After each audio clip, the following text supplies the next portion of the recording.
One of the primocanes on my triple crown blackberry seems to have broken off. It's pretty loose, and also you can kind of see the leaves starting to curl in. And I think that's indicating that it has broken off of its crown. So I'm going to try to salvage it and see if I can get any cuttings today. I've got a bag of rooting powder. I've got a pot filled with compost and perlite, and I've got my pruners. So I'm going to start by just cutting the cane free.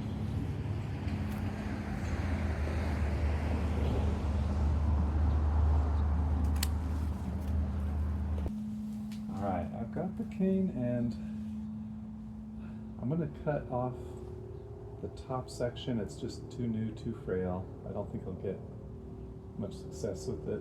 So I'll find a leaf node and cut right above that. And then the idea with this cane is each section with a leaf coming out, we'll call that a node. And the goal is to get 3 or 4 nodes per cutting.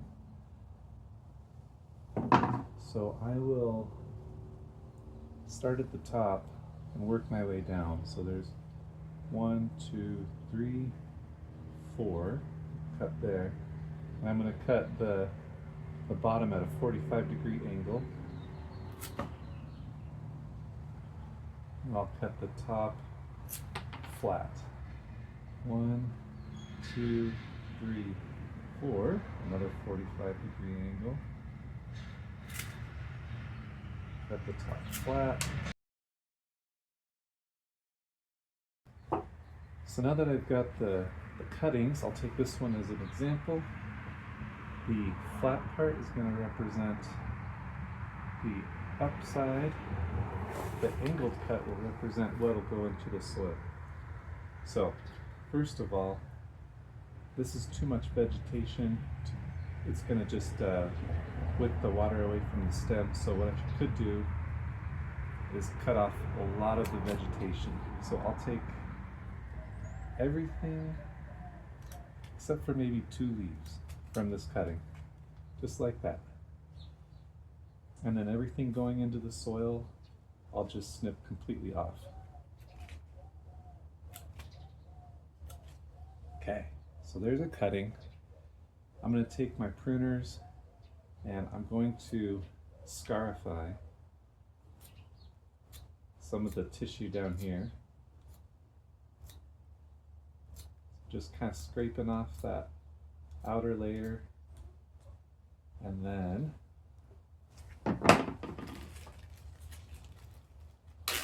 I'll put it in my rooting hormone.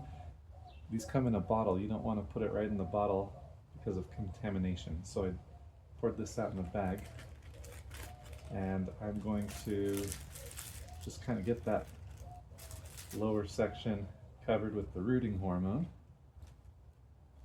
like so. Lastly, I'll use this section I'm not going to root, just to make a little hole on the edge of my pot. I want to make a hole first because otherwise this rooting hormone will get rubbed off on its way in.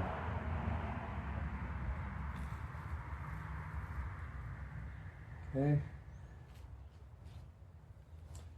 So that's one. I'll do the rest.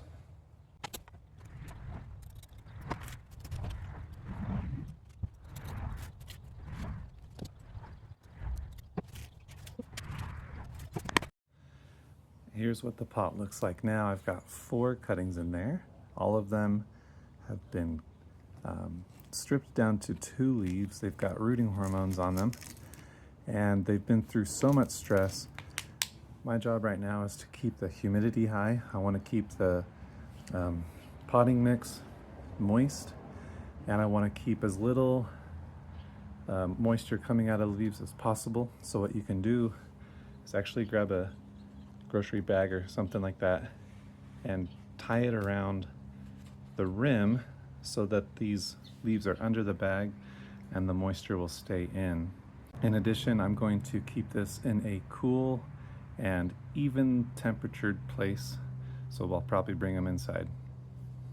Okay, I brought those cuttings inside. I've got them under just a grocery bag to keep that humidity up. I've watered them in thoroughly, and then I've got a couple paper towels just to help with the mess.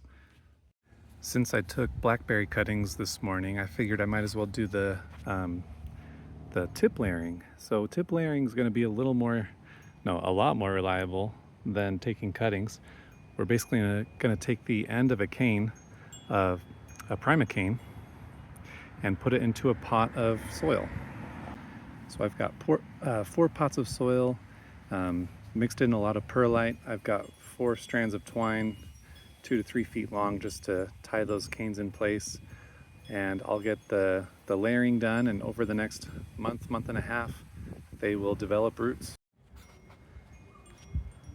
Okay, so I've got this blackberry cane buried in a pot of compost mixed with perlite. And for extra security, sometimes people say put a rock on the top. I don't think that really helps. But what I do is just take a piece of twine, tie it somewhere up on the cane, and then tie that twine around the rim of the bucket, and that seems to work pretty well. So I've done that 4 times. Here's the first. Here's the second one. This is on a different plant. The third and fourth ones are actually coming off the same cane, so this is a little bit risky, but the tip of the cane broke off earlier in the season, so it put out 3 cane tips. So I have the middle one here, and then the 2 on each side are now going into a bucket each. So now I'm gonna, I'll bring this over. So now I'm going to water these in, and my job the rest of the summer is just monitoring them and keeping them moist. Okay, there it is. You can see I've got this pot all nice and watered in. It is the end of June. We'll call it a wrap here, and in a month, at the end of July, I'll do a follow-up. If everything goes well, we should see some new sprouts coming up out of these tubs.